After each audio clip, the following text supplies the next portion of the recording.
നമസ്കാരം. മലയാളി വാർത്തയിലേക്ക് സ്വാഗതം. വയനാട്ടിൽ നാശം വിതച്ച ഉരുൾപൊട്ടലിന്റെ കൂടുതൽ CCTV ദൃശ്യങ്ങൾ ഇപ്പോൾ പുറത്തുവരികയാണ്.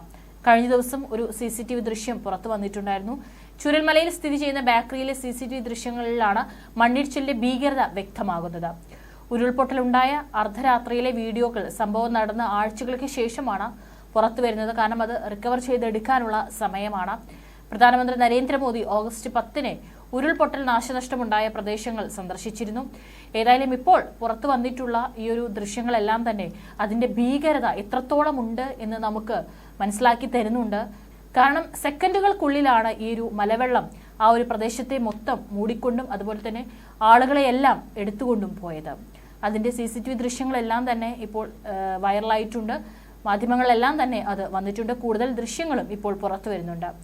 കഴിഞ്ഞ മാസം 10-ാം തീയതിയായിരുന്നു ചൂരൽമലയിലെത്തിയ പ്രധാനമന്ത്രി ഉരുൾപൊട്ടലിൽ നിരവധി പേർ താമസിക്കുന്ന ദുരിതാശ്വാസ ക്യാമ്പും സന്ദർശിച്ചിരുന്നു. കേന്ദ്രത്തിന്റെ എല്ലാ സഹായവും നൽകുമെന്നും അദ്ദേഹം അറിയിച്ചിട്ടുണ്ട്. കണ്ണൂർ വിമാനത്താവളത്തിലായിരുന്നു ഹെലികോപ്റ്ററിൽ മോദി എത്തിയത്. ദുരന്തബാധിത പ്രദേശങ്ങൾ സന്ദർശിച്ച് നാശനഷ്ടങ്ങൾ വിലയിരുത്തി. പിന്നീടായിരുന്നു ഉച്ചയ്ക്ക് 2:30 അദ്ദേഹം മേപ്പാടിയിലെ ക്യാമ്പ് സന്ദർശിച്ചത്. അദ്ദേഹം ഹെലികോപ്റ്ററിൽ ഈ ഒരു സ്ഥലം മുഴുവൻ സന്ദർശിച്ചിട്ടുണ്ട്.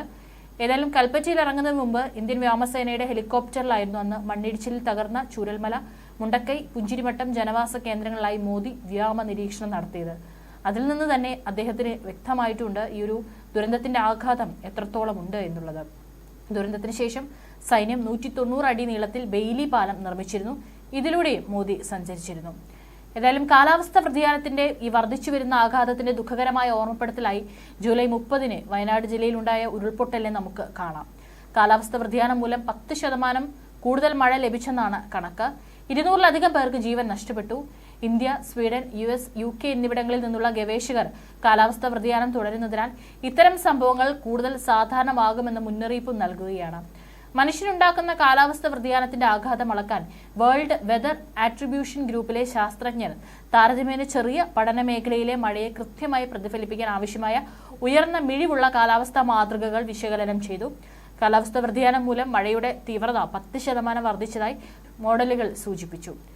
1850 മുതൽ 1900-ലെ ശരാശരിയെ അപേക്ഷിച്ച് ആഗോള താപനില 2 ഡിഗ്രി സെൽഷ്യസ് വർദ്ധിച്ചാൽ മഴയുടെ തീവ്രതയിൽ 4% വർധനവ് മോഡലുകൾ പ്രവചിക്കുന്നുണ്ട്.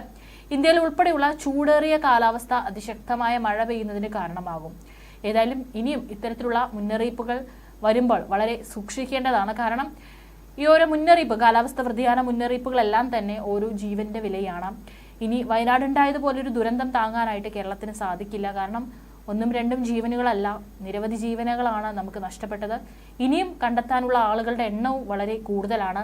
അതുകൊണ്ട് തന്നെ ഈ ഒരു ദൃശ്യങ്ങളൊക്കെ ഇപ്പോൾ പുറത്തു വരുമ്പോൾ അതിന്റെ തീവ്രത എത്രത്തോളം ഉണ്ട്, അല്ലെങ്കിൽ എത്രത്തോളം ഗുരുതരമായ അവസ്ഥയായിരിക്കും അത് വന്നാൽ ഉണ്ടാവുക, അത് കഴിഞ്ഞാൽ അതിൽ നിന്ന് നമുക്കൊരു പുനർജീവനം എത്രത്തോളം ദുഃഖകരമായിട്ടുള്ള ഒരു കാര്യമാണ് എന്നുള്ളതെല്ലാം ഈ ഒരു ദൃശ്യങ്ങൾ വരുമ്പോഴെല്ലാം നമുക്ക് മനസ്സിലാക്കും. അതുകൊണ്ട് ഭയമല്ല, ഇത്തരത്തിലുള്ള മുന്നറിയിപ്പുകൾ ഉണ്ടാകുമ്പോൾ വളരെ ജാഗ്രതയോടുകൂടി തന്നെ നമ്മൾ ജീവിക്കണം, അല്ലെങ്കിൽ അതിനുള്ള നടപടികൾ വളരെ വേഗത്തിലാക്കുവാനായിട്ട് ശ്രദ്ധിക്കണമെന്നാണ് പറയാനുള്ളത്.